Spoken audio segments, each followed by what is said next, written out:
न केवल ये महाबोधि मंदिर की तो बड़ी लड़ाई है। आप जैसे ही महाबोधि मंदिर जाएंगे बोध गया में, वैसे ही आप क्या देखते हैं कि एंट्री जो है उसके लेफ्ट साइड में ही हिंदुओं ने अपना मंदिर बना रखा है। एक जो कॉमन बात है, जो सब लोग बोल रहे हैं, किसी गिरजाघर सिखों का हो, मुसलमानों का हो, जो पूजा स्थल है, वहाँ किसी दूसरे धर्म का कब्जा नहीं है।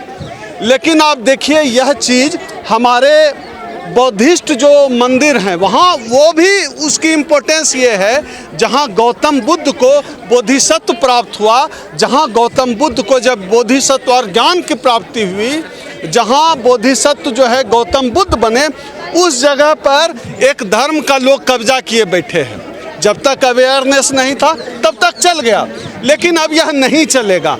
अभी तो महाबोधि मंदिर की मुक्ति की लड़ाई एक शुरुआत है।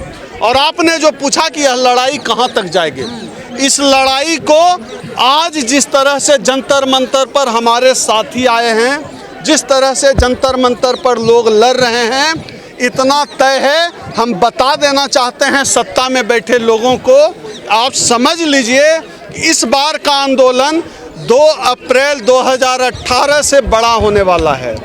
महाबोधि मंदिर की लड़ाई हमारे आत्मसम्मान की लड़ाई है। महाबोधि मंदिर हमारी सांस्कृतिक विरासत है, और बाबा साहब ने जो हम सबको ताकत दी है, संवैधानिक ताकत दी है, उस ताकत के बल पे हम महाबोधि मंदिर को पंडों और ब्राह्मणों से मुक्त कराएंगे। और सिर्फ क्योंकि वो हमारी सांस्कृतिक विरासत है, सांस्कृतिक विरासत है। वहाँ गौतम बुद्ध बोधिसत्व बुद्ध बने, उस जगह का यह महत्व है। और दूसरी बात, केवल महाबोधि मंदिर की लड़ाई नहीं है, पूरे देश में इनके जितने छोटे बड़े मंदिर बने हुए हैं, सब मंदिर को जिसको सिंदूर से लपेट के रख दिया है, उसका सिंदूर और लाल रंग पोंछ कर देखिए, अंदर से गौतम बुद्ध निकलेंगे।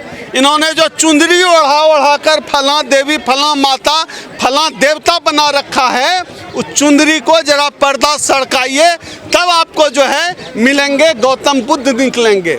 ये मस्जिद की खुदाई कर रहे हैं ना, थोड़ा एक बित्ता और खोद दो, वहाँ भी गौतम बुद्ध मिलेंगे। पूरे देश में जितने भी बड़े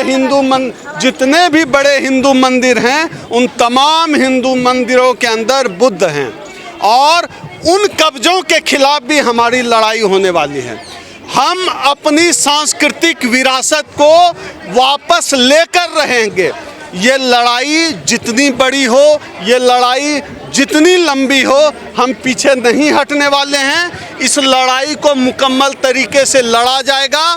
सरकार चेत जाए। आज का यह आंदोलन, यह जो दिल्ली के जंतर मंतर पर हम इकट्ठा हुए हैं, इसके पहले आज की तारीख में भी देश के अलग अलग हिस्सों में, लगभग सभी राज्यों में जो है यह लड़ाई चल रही है। चाहे उत्तर प्रदेश हो, राजस्थान हो, तेलंगाना हो, तमिलनाडु हो, पूरे देश में हर जगह यह लड़ाई चल रही है। और इस लड़ाई को आज हम यह संकेत देना चाहते हैं कि हमारी चुप्पी को हमारी कायरता मत समझो। हम चुप इसलिए हैं क्योंकि हम बाबा साहब डॉक्टर अंबेडकर को मानते हैं। हम चुप इसलिए हैं क्योंकि हम संवैधानिक परंपराओं को समझते हैं, हम संविधान का सम्मान करते हैं, हम इस देश के कानून का संविधान को मानते हैं। लेकिन हमारी चुप्पी को हमारी कायरता मत समझना। कीमत चुकानी पड़ती है किसानों ने। हम हर कीमत चुकाने के लिए तैयार। जब इस देश में 2 अप्रैल 2018 को SC एक्ट बचाने की लड़ाई चल रही थी, तब भी हमने कीमत चुकाई थी। आज भी जब कहीं हम आवाज़ उठाते हैं संविधान बचाने के लिए, आज भी जब हम आवाज़ उठाते हैं आरक्षण के पक्ष में, हमें मेरे ऊपर 26 मुकदमा किया हुआ है। हर चीज़ की कीमत चुकानी होती है। हमको जब तक पता नहीं था तब तक हम चुप थे। आज सोशल मीडिया की वजह से हमारी चेतना जागृत हो गई है। बोध गया की लड़ाई दिल्ली में लड़ी जा रही है, इससे बड़ा उदाहरण क्या होगा? पूरी दुनिया भारत बंद से बड़ी लड़ाई होगी। 2 अप्रैल 2018 को कोई भारत बंद नहीं हुआ था।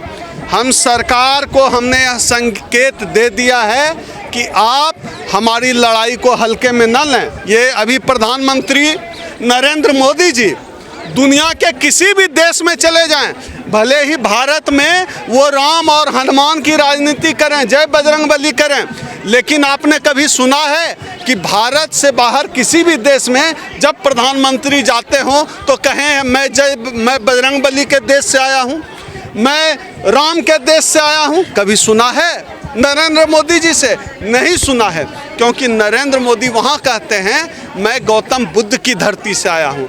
आज महाबोधि मंदिर से गौतम बुद्ध पुकार रहे हैं नरेंद्र मोदी जी को, भाई मुक्त कराओ ब्राह्मण और पंडों से। और देखिए उस महाबोधि मंदिर में, और ये अंधविश्वास कहाँ हो रहा है?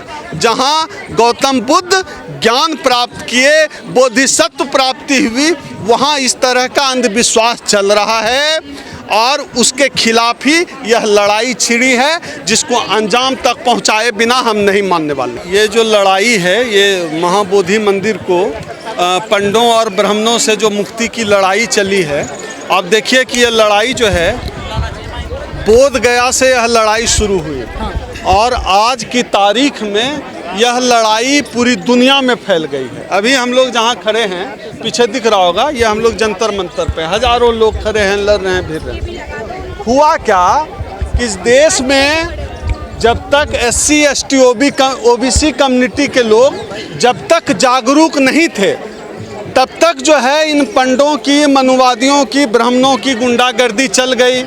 इन्होंने हमारे सांस्कृतिक विरासत पर कब्जा कर रखा था।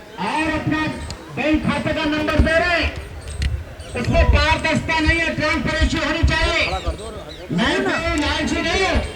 दूसरा, आंदोलन चलता है, आंदोलन बिक जाता है, आंदोलन चलता है, उसी 1949 एक्ट के अंतर्गत लोग मेंबर बन जाते हैं, उसी 1949 के अंतर्गत माइनॉरिटीज के मेंबर बन जाते हैं। ये सरकार जानती है, इस आंदोलन को वही चला सकता है जिसको कोई पद लोलुपता ना हो, जिसे कोई धन की लालसा ना हो, जिसको कोई पद बनने की मेंबर कमेटी। आंदोलन चला, 2004 में आंदोलन बड़ी ऊंचाइयों पर पहुंचा। आप सब लोगों का बहुत बड़ा सहयोग रहा, आपका ही नहीं पूरे देश के लोगों का सहयोग रहा। लेकिन सिविल सोसाइटी को जो आंदोलन की लीड थी, उसको माइनॉरिटीज का मेंबर गवर्नमेंट ऑफ इंडिया में बीजेपी ने बना दिया। भंते आनंद, भंते सिविल सोसाइटी और भंते प्रज्ञाशील उस आंदोलन में मेंबर बन गए। आज प्रज्ञाशील ही उसको लीड कर रहे हैं। मैंने प्रज्ञाशील से पूछना चाहता हूं, जब 2002 से लेकर 2006 तक तुम उस मैनेजमेंट कमेटी में बैठे रहे, तब तुमने आवाज नहीं उठाई। आज 22 वर्ष बाद तुमको आंदोलन याद आ गया, जब तुमने खूब रबड़ी मारी, खूब पैसा मारा, ड्राई फ्रूट खाए, डॉलर और एन लिए, पाउंड लिए, तब क्या बात थी? ऐसे लोग